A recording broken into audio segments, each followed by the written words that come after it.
Blog Talk Radio. Hello, everyone, and welcome to Gypsy Poet Radio on blogtalkradio.com/GypsyPoet. I am the Gypsy Poet, Sophia. What an afternoon I got for you guys. We got girl George in the house. She is never boring. I have to assure you that. She is absolutely one of the most amazing characters I have ever met, and I am blessed to have her on GPR on BTR. It can't get any better than that. And we got a great guest for you this afternoon, and I absolutely love him to pieces with the work that I've seen on his page on Facebook. Wow.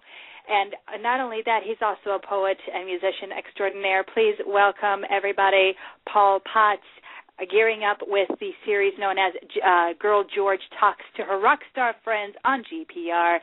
Mr. Potts, how are you this afternoon? I am just great. I've stepped out of work from a comic book store that I work at, Escapist Comics in Berkeley, and I'm sitting on the sidewalk to do this interview. Oh, let me explain who Paul Pott is. Paul Pott is an artist, a great artist. Yes. He runs an open mic in Berkeley, California, at the Missouri Lounge every Wednesday. He's a songwriter, a guitar player. He has a band called, the Happy Clams. He has a party every year at his house where everybody in the whole world is there. So where are you from, Paul? Where are you from originally? Oh, I'm originally from Long Island, outside of New York. Long Island. Your mother's an artist too, right? Yes, she is. I grew up in a house where my mother was an artist and my father was a working writer. So you were born to this life. I guess. Actually, my mother kept saying she wanted me to be a doctor. Yeah, I sure. let her down a little bit. That worked, didn't it? Yeah. So happy birthday. It was your birthday yesterday, huh? It was, definitely. I had a great time. Did you play somewhere on your birthday? No, that didn't happen at all. I didn't have it together to do anything like that. No, I played on Wednesday. We had remember, the open mic on Wednesday at the Missouri Lounge. We had and there was a rabbit there. A rabbit, and that woman who talked about her experiences with, oh, man. She was rather blue, wasn't she? Yeah.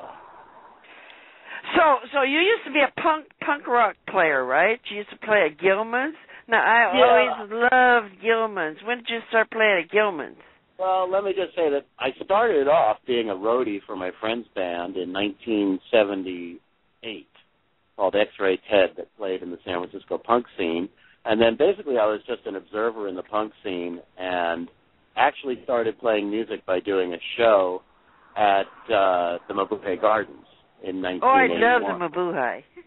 Yeah, we did a show at the Mabuhay where we brought a tape in with all the music, showed up a half an hour late.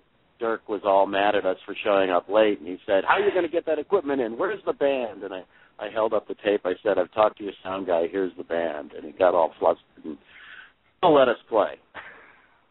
So that was our first show in 1982. And I started playing Gilman Street in a band called Gale and the Fudge Packers. And that was in 1986 when Gilman Street started. So you played every decade since then, right? Because the last time you played with me and you said, That's right. I've made it every decade. Yeah, you managed to play every decade at the Gilman Street Project. People know what the Gilman Street Project is, right? Probably not. We better explain. That's where Green Day started out. It's a little punk club that has no bar. It's just for little kids. And it was an all-ages club, started in 1986, and it's still running now. It was volunteer run, and it's volunteer run now. And, I've managed to play every decade so far since 1986. I played the 80s, the 90s, the last decade with you, and we're working on a new show for this decade at Gilman Street. That would be great. I love that place. We're a little too old for it because actually the age is, 16 or 17 there? George, it's an all-ages club. That's like 0 through, the oldest person on earth. Yeah. Well, they got a great PA there. It's a great place. It's real big, and there's a real good PA. It sounds really good. Yeah. Oh, let's talk about your party. You have these parties every year. Tell us about your parties at your house. The parties at my house. How does that start? How did that start? Okay, I guess it started, I was upset that I'd broken up with a girlfriend and decided that our band, the Happy Clams, which was brand new in 1997, decided that we should have a party and play all 13 songs that we knew. And since then, we've had a party every year. It's gotten bigger and bigger, and of course, had various guests play. People from the open mic. We've had the Houston from the Avengers played with us once, and but mostly the Happy Clams hog the show and have a lot of fun playing at a party for all our friends.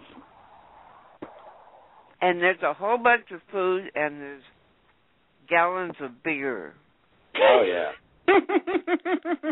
Tons and tons and tons and tons of beer. Tons and tons of beer. I never seen so much food or so much beer in my life. But, people just don't throw parties like they should be thrown. And that's the only party I go to. Yeah, it's like we want everybody to come with just a smile and leave with one. Oh, that's what works. Yep. I would say that works. Totally works. I wanted to ask a couple of questions, if you don't mind me butting in here. No, go ahead. I'm trying to eat my breakfast. Go ahead, talk. Okay.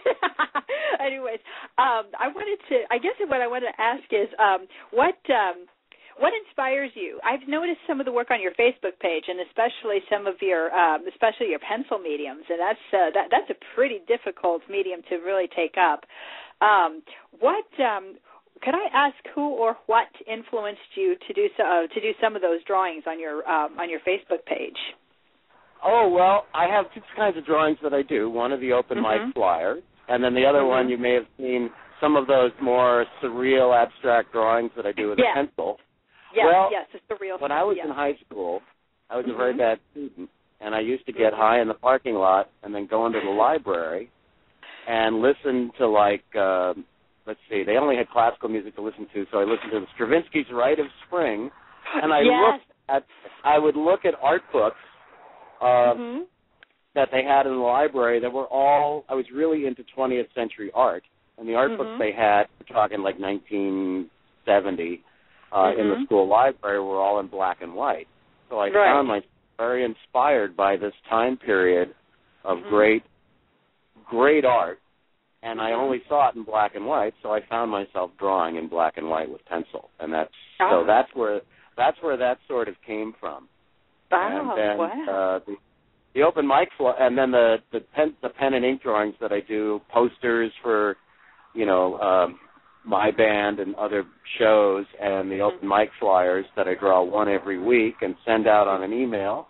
If you're a radio audience interested in getting on my email list, they can just send me an email at Paul at thehappyclams.com asking to be on the email list, and I will send a drawing almost every week. It's a cartoon drawing that I do every week to promote the open mic, but also for people's enjoyment.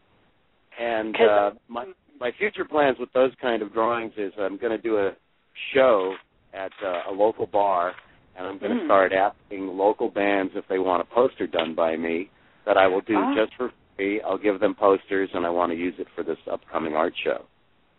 That is amazing. I like that suggestion. I mean, to take to make a band flyer for a band and then use it in your art show. That I like. Wow. Yeah. That's very inspiring. I think that is. Because, well, first of all, I also grew up with art myself. My mom's a painter too, so I'm pretty familiar with some artists, like including Modigliani, and one of my favorites actually is Frida Kahlo. Yeah. And yes, Frida Kahlo, Georgia O'Keeffe, Toulouse-Lautrec, and some pieces by Claude Monet. I actually had to delve a little bit into art myself, especially when I was in college, because I love it. I really do, because especially being a musician, I had one of my mentors. It was the one who exposed me to literature and art, as well as when I was taking piano lessons from her when I was in college. You can friend her on Facebook. She's an amazing, amazing lady. Her name is Barbara Cunningham in Bowdoin. I owe so much to her because she's the one who really opened the doors and opened up the whole scheme of music, because that's really where I'm at. That's my main thing, is that even though I write and publish poetry, that to me that's the same as song lyrics. But listening to you talking about art and also the early 20th century artists, that really does hit home with me, because that's what I grew up with too. I also grew up reading comic books. So it's not a funny thing that here I am at 58 years old managing a comic book store. Yes. Because I actually moved to the Bay Area in 1975, the San Francisco Bay Area, hoping to be a comic book artist, but found myself doing more and more music and doing my own recordings. And I actually had my stuff on the radio, I think, in 1977. I did a bunch of recordings at home, and some of my friends joined me on the recordings, and then we handed the cassette tape to a friend of ours who had a radio show on the local college station, KALX, and she played the cassette tape with all our songs at 2 in the morning. And, of course, we were all awake, and we all piled into the car because we felt it would sound better on the car radio. And so we listened to ourselves on the radio for the first time in the car. What an awesome feeling that must have been. That was really great. And then I found myself continually sending tapes into KALX, and they would cart them up on these little things called tape cartridges so they could play them fast and easy. And they did that for a lot of local groups. And one of mine was played so much that KALX sent it in 1980 to Radio Free Europe. And we got a little note back saying that it added to their show. So I can just imagine people in Poland under the martial law listening to me going, "Mama, I am calling," And I thought that was really, really cool. That's an amazing experience. That must be an amazing feeling to hear your own music just pop out of the radio for you. Really? It really is. It's an awesome feeling. It's like you have that moment where Yes, exactly. It's like you still have that, you got that feeling like, oh, my God, I've made it kind of feeling, because now every few seconds somewhere around the world, one of your songs is being played. Oh, don't we wish? Yeah. Don't we wish? How long have you been doing the open mic, Paul? Yes. 8 years. I've been doing the open mic for 8 years. It's like I feel like I'm throwing a party every week without having to buy the booze. I love that. With live entertainment every week. And it is really amazing. We get some real talent coming through. We get some real oddballs coming through. We get people that their desire is so strong to play music that they shine in a way that even people who are professional musicians don't shine. It's like really an amazing thing to be at, and that's awesome experience. Now, George, I have a question for you, dear. Yeah. Yeah. Yeah. Stop eating and okay, I'm pretty. Okay.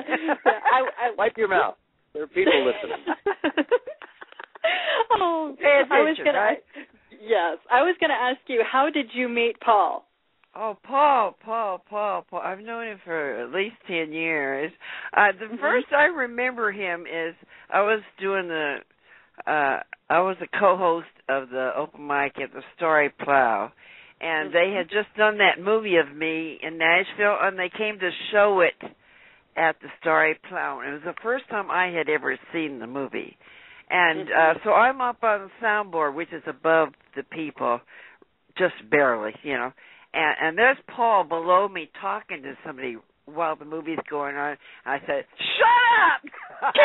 That's how I met Paul. Yeah, I'm still kind of angry about that. But Paul backs me up every week because I can't play guitar anymore. So Paul and everybody else in the room backs me up, but mostly Paul leads the band, back me up every week. Yeah. Ah. Same two chords with a mystery chord thrown in for free. Oh my goodness! Wow.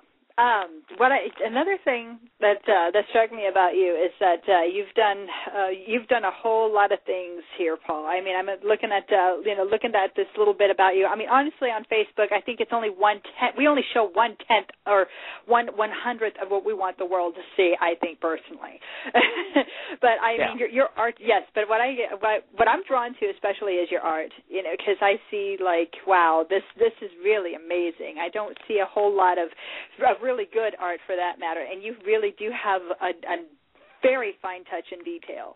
And you mentioned that your mom is an artist as well, so I'm pretty sure that had something to do with it too. So could I ask what kind of background that you received from your mom in terms of that?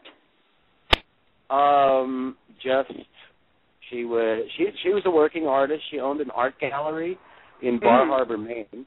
And so I've been exposed to artists through the art gallery. And then when I was really little, she used to take me into New York because she was studying at the New School of Social Research in New York, and then she would go to various artist studios to learn more.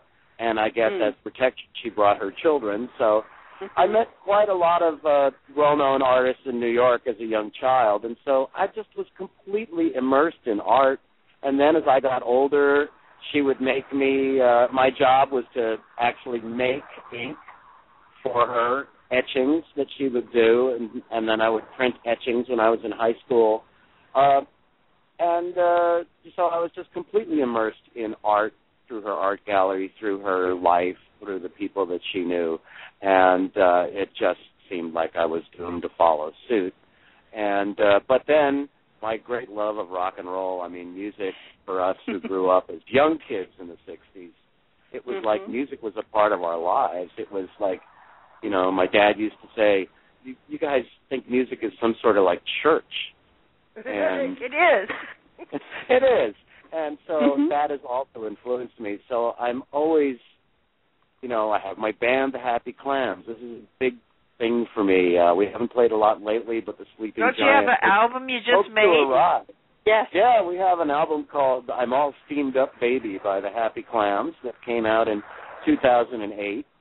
And we're working on some new things that we will put up on Bandcamp because we can print CDs for a lot of money and not sell them, so we figure we'll just put the music out there and get people to hear it and get some live shows out of it, which we hope to do more of this year. Oh, what about the what is it, the murder ballads you do every year at the Starry Plow on Halloween? Well, let me just put it this way. I've only been in charge of it this year. The murder ballads was the brainchild of Val Esway and Ari Fellows Mannion and some other people that worked with her. And Val ran the murder ballads for the first 10 years. Yeah, but you did it most of the years, didn't you? I got involved. I've played in it the last 6 years, and I've done the poster for the last 6 years for the murder ballads. And that can be seen on the Happy Clams site. I think the murder ballads posters are with the Happy Clams posters on www.thehappyclams.com. But, I've just taken it over now. It's really an amazing show of song. The requirements of all the bands is that they do a song of murder, misery, death, or despair. And we usually have about 10 acts, and it is just such a phenomenal show. I mean, I'm in charge of it now, but I got handed a fully running, working show that I just get to continue. And, that's cool. I just really need to thank Val for even starting it. What kind of stuff did your father do? Did he was a writer? Yeah, my dad was a ghostwriter. He when I was a kid, he was working on a book where he spied on the John Birch Society and pretended to be a member. And then somebody else was also doing a book, got theirs printed first, so his didn't come out. And he ended up being the head writer or ghost writer for the Anti-Defamation League, B'nai B'rith, and he's purported to have written a couple of books for the organization where the head of the organization puts his name on it. But so that's my dad, and he loved jazz and hated rock and roll. Yeah. Jazz. He loved jazz but hated rock and roll. Wow. Hated rock and roll. It's like, I really hate those people who scream. You know, so the Rolling Stones. Oh, he'd hate me, wouldn't they he? were out. Oh, God, George. Yeah, you'd be at the top of his most hated music list. I didn't really think that they would. Honestly, and now that you just mentioned it, it's kind of hard for me to believe that somebody would actually hate rock and roll, but which I find kind of odd, personally. I really do. You know, I have to. He just had that musical taste, and then he was also turned off by, you know, like there was the whole youth culture of the 60s that said don't trust anyone over 30. Well, the guy was a smart, intelligent man who was doing good in the world, and he was 36 years old. He's going, what are they talking about? You know, so I get the anger. Well, my father's the one that gave me my first Elvis record. He gave me, like, Loving You when I was, like, about 12, and he's the one that turned on the TV on Ed Sullivan and said, look at Elvis. So it was my father that turned me on to rock and roll. So there. Oh, yeah. I kind of have to agree with George on that one, because the same thing happened to me, so. Yeah. What can I say? He shocked me the day he said to me, you know what my favorite Beatles song is? And I was waiting for him to say Yesterday, and he said, Strawberry Fields Forever. And I, like, just slack-jawed looked at him and said, what? That's a drug song. He said, well, it's a very progressive song. It's like new music, like I've never heard before. I didn't realize that the people you listen to did stuff like that. So he did, later on, come around. Oh, that is awesome. That right there has to be awesome. I'll tell you why. Because, like I said before, you know, it's when you were talking about your father said he loved jazz but hated rock and roll. It's like, because to me, in a way, music is music. It's kind of all one and the same. You know, they all have the same themes, the same something, but it's basically the same substance in my mind anyway, because being one who did grow up with music, I grew up with just about everything under the sun at this point. You know, I grew up with everything classical, rock and roll, jazz, blues, everything. I mean, honestly, to this day, people are still waiting for Stevie Ray Vaughan's return. Literally, that to me is awesome. His music just absolutely rocked, for lack of a better phrase, you know. But you know, just listening, just taking in and processing this history that you're giving to me. Believe it or not, this may be GPR, but, you know, I'm soaking in what you're telling me at this point, and I'm seeing all my guests, including the series that I started with Girl George. Everybody gives me something to think about, and that's something that I really enjoy and I really cherish. And I have to really thank Girl George on this one, because she has brought so much she enriched GPR for me. She I really bring has. the crazy people, right? Yeah. Not just the crazy people, but you bring substantial people. I think you bring people that have inspired quite a number, I should say, of the bands that are around today, which I'm not going to list at this point. Because I got the guy from the Flamin' Groovies is going to be on February 10th. Ciro, the guy from the Flamin' Groovies. Yes, I'm anticipating this. They were such an influence on me. The Flamin' Groovies were just incredible. Yeah, I love the Flamin' Groovies. Listened to in high school when my friends were listening to Meatloaf. Well, I had Roy Loney on my TV show back in the 70s, and Mike Wilhelm, the guitar player, has been my friend and played with me for years, but I've never gotten Ciro on. I've had everyone else on my various shows. So I finally got Ciro. I talked to him yesterday on the phone. He said he could make it on February 10th, so that's going to be a really good show. I love Ciro. Yes. Absolutely. I mean, like I said, this may be my show, but Girl George, you are my teacher. I am your student. which you really are. I've learned so much history and so much about rock and roll at this point. I'm thinking, where has all of this, where have all these gone, you know? And bringing these people to the front burner is really exciting because, no pun intended, things are really starting to boil. and Paul, Pot, anyone that wants to get a hold of him real easy and real fast, just go to Paul Pot on Facebook, and he's got connections to all his other shit from there. So that's the easiest thing for people to do. I just said shit. What? Your creative artwork, your brilliant genius. Sorry, I cuss a lot. That's okay. That's okay, George. That's perfectly fine. I don't mind it either. Besides, my show is for everybody, and so anyone and anything, you know, if there are children listening, that's okay. I'm pretty sure they're used to it in one way or another. So, I mean, anything goes on GPR. I mean, I have all sorts of fun things that happen on this show anyway, because that's really what it's all about. My show is about bringing whatever's out there in the world to the radio program, because I think, honestly, the people that have gone unheard are the people that actually should actually inspire the rest of the world, I think. So, Paul, do you have anything you want to plug? We got 5 minutes left, so plug whatever you want to plug.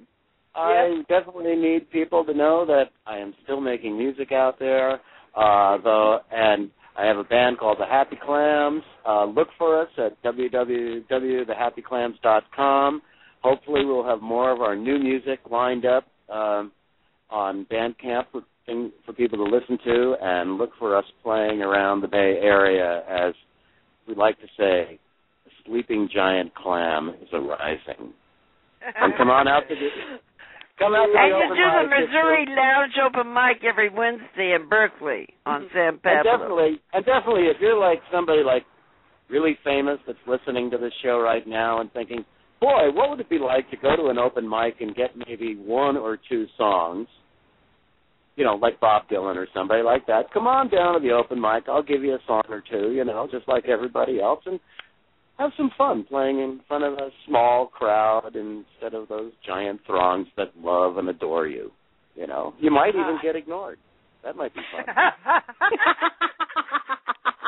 I have a call out to all you famous people. Come here. Come on down. Oh, that would be awesome. Oh, well, believe it or not, it's my show is almost going out of time here, but I just want to get this last minute and a half here just to let everybody know, hey, guys, check out Paul Pot, check out the Happy Clams. Please look and like and comment on his artwork if and when you find him on Facebook, please. It is amazing, amazing material. Wonderful detail artwork. Wow, such fine pencil work as well, and colors out the wazoo. Take a look at it, embrace it, love it. Oh, and please check out the Happy Clams, www.thehappyclams.com. Check out his Facebook page, and also check for upcoming shows with Girl George and myself, the Gypsy Poet. Oh, my goodness. I cannot wait I anticipate what Girl George brings to the table next week, because absolutely she is fabulous. She is wonderful. She is also a TV icon. Amazing. Oh, yeah. Yes. Oh, yeah, absolutely. That's the icon. So she giggles. Anyways, please check out Paul Pot on Facebook and wherever else you would like to Google him. He has some great stuff out there. And also, please be sure to check back on any shows on GPR featuring the Girl George series. Girl George talks to her rock star friends. So, anything else anyone would like to say, Girl George? Next week we've got one of the comedians, Frank Kidder's comedy partner is going to be on the show, Bob Berry. So we got a comedian next week. So there. Yes, awesome. Yes, absolutely. And Paul, you have been a joy, and listening in, you have absolutely some of the most awesome things to offer to the world, and I would like to help you get them out there as quickly as possible. I'm going to be posting later on Facebook, and I'll probably make a flyer. I have to anyway. But I am very, very pleased. It's been an awesome half hour with the girl George and myself on GPR, on BTR. My goodness. And Thank you very hope much. Yes, absolutely. And I hope that you call in again very, very soon. Okay, everybody, this is the Gypsy Poet saying addio for now. Ciao. Ciao. Awesome.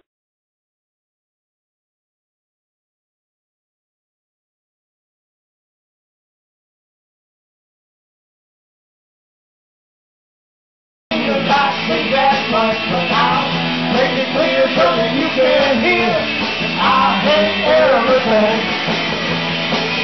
All wrong for the bingo. Bingo wrong, bingo.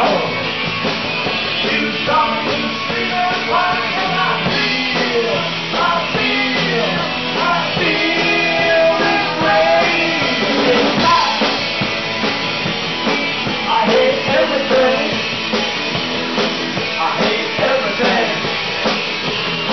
I hate everything. Mitt Romney, I hate him. John Boehner again, I hate him. The fact that comes halfway to Venice, I hate it. And the price of beer at the ballpark, $9, I hate it.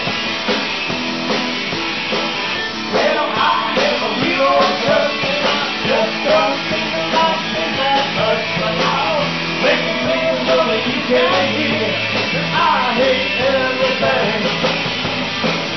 Well, I am a real adult, just don't think about it that much, but I'll make it clear so that you can hear that I hate everything. I'll make it clear so that you can hear that I hate everything. I'll make it clear so that you can hear. I feel this way. I hate everything. I hate everything. I hate everything. All right, Harlan Hollander. So those guys, is that the Bob or whatever ready to go again, or shall I just go to the next one? Is Wobbly Bob unwobbled, or shall I just move on? We're going to look for That's one number 2. Modlin. Is that a Meislin? Modlin? I don't know. Your Grace? Is that what it is? Your Grace? Wobbly Bob is ready, all right. And then I see somebody there with some sort of instrument who'll be next. Okay, Wobbly Bob first.